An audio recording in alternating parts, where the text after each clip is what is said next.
Assalamualaikum dan salam Sarawak Maju Makmur bersama saya Fatin Syahira Rosdi.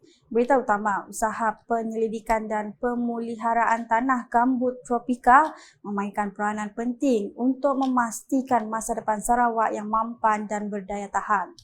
Menteri Pendidikan, Inovasi dan Pembangunan Bakat Sarawak, Datuk Sri Roland Sagahwi In berkata, kerajaan negeri dengan kerjasama Institut Penyelidikan Tanah Gambut Tropika Sarawak (TROPI) berhasrat untuk memberi sumbangan besar kepada pemulihan dan pembangunan di Sarawak. Jelasnya, beliau amat yakin bahawa TROPI akan terus memupuk kerjasamanya di peringkat nasional dan antarabangsa dalam menangani tanah gambut dan isu berkaitan untuk menjadi suara Sarawak di forum global. My other expectation is for TROPI to continuously strive for excellence, to maintain its local standard in the international forum. Your reputable achievements in generating scientific knowledge on tropical peat and peatland utilization have elevated Sarawak's reputation on the global stage.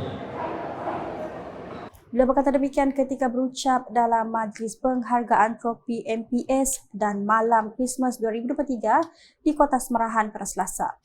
Sehubungan itu, beliau memberitahu antara kejayaan TROPI pada tahun ini termasuk kejayaan memperoleh akreditasi ISO 17025, piawaian yang diiktiraf di peringkat global untuk makmal ujian dan penentukuran. Beliau menambah akreditasi ini mengukuhkan kapasiti dan kecekapan penyelidikan TROPI pada skala global dan membuka pintu untuk kerjasama penyelidikan antarabangsa masa hadapan. This accreditation will support the Sarawak Environmental Ordinance once consent has been given, because the bill has passed through the Dewan Undangan Negeri. To ensure that Sarawak's climate change efforts are based on reliable science and credible data. This aligns with our goal to achieve net zero carbon emissions by 2050. Laporan seterusnya, sebanyak 31 sekolah mubalih di Kuching dan Serian telah menerima cek bantuan dana sekolah-sekolah mubalih Sarawak berjumlah RM4.1 juta. Daripada jumlah sekolah tersebut, 13 sekolah adalah dari Kuching, manakala 18 sekolah lagi terdiri daripada sekolah rendah dari kawasan Serian. Penyerahan cek bantuan berkenaan telah disempurnakan oleh Timbalan Menteri Kesihatan Awam, Perumahan dan Kerajaan Tempatan Sarawak merangkap Penasihat Mission Authority Roman Catholic Archdiocese Kuching, Datuk Dr. Penguang Manggil di Kuching pada Isnin. Pengarah Unit Hal Ehwal Agama-Agama Lain Unit 4, Datuk Jack Aman Luat berkata, tahun ini merupakan tahun ketiga Kerajaan Sarawak menyediakan bantuan dana kepada sekolah-sekolah mubalih di negeri ini. Katanya tujuan utama pemberian dana tersebut adalah untuk membantu pihak sekolah mengurus, memperbaiki dan menaik taraf keperluan prasarana sekolah masing-masing. Beliau berkata demikian dalam teks ucapan yang dibacakan wakil beliau, Lo Suk Fong, sempena majlis tersebut.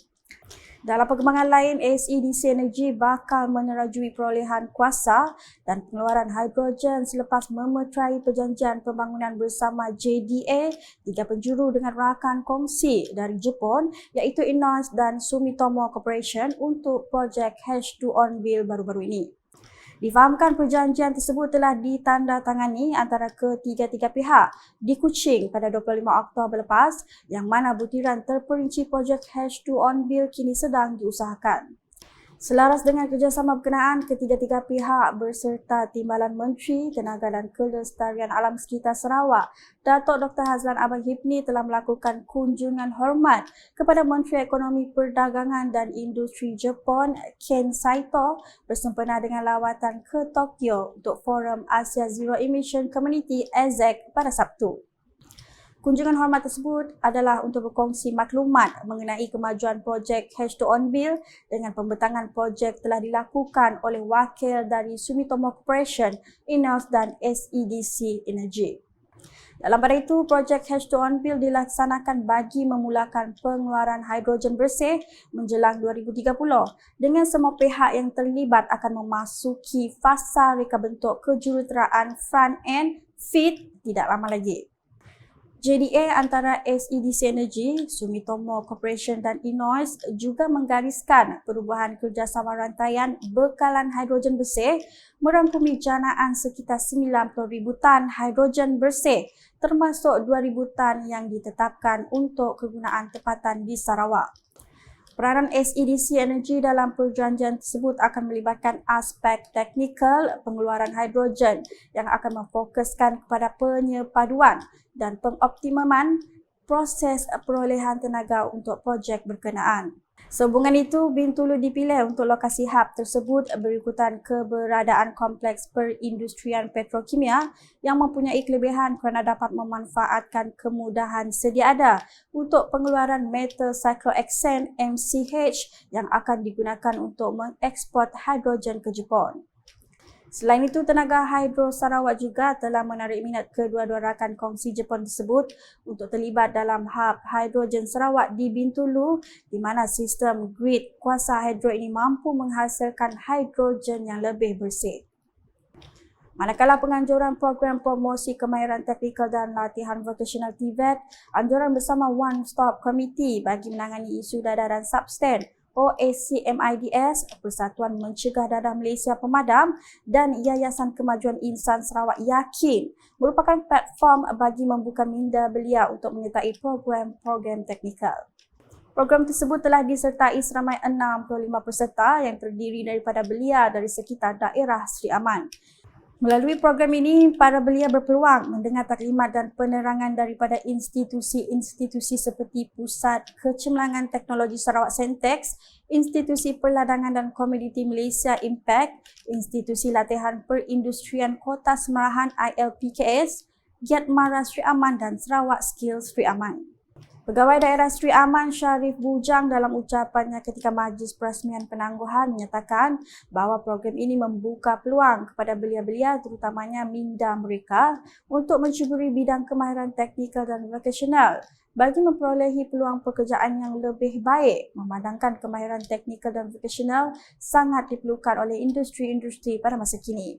Terdahulu, Timbalan Pengurusi Lembaga Yakin, Datuk Hatta Solhi mengatakan bahawa visi dan misi Yakin untuk mengenal pasti keluarga dan belia yang tergolong dalam kalangan berpendapatan rendah di Sarawak serta membantu mereka keluar dari kitaran kemiskinan telah diterjemahkan dengan wujudnya program ini di daerah Sri Aman sebagai salah satu lokasi yang dipilih untuk program promosi TVET mereka pada tahun ini.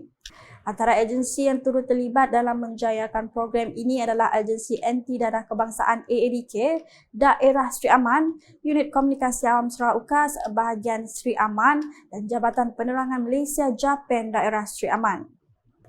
Sementara itu, Polis Diraja Malaysia PDRM terus melaksanakan program Town Hall bersama masyarakat dalam membantas jenayah dadah di kawasan Lubuk Antu.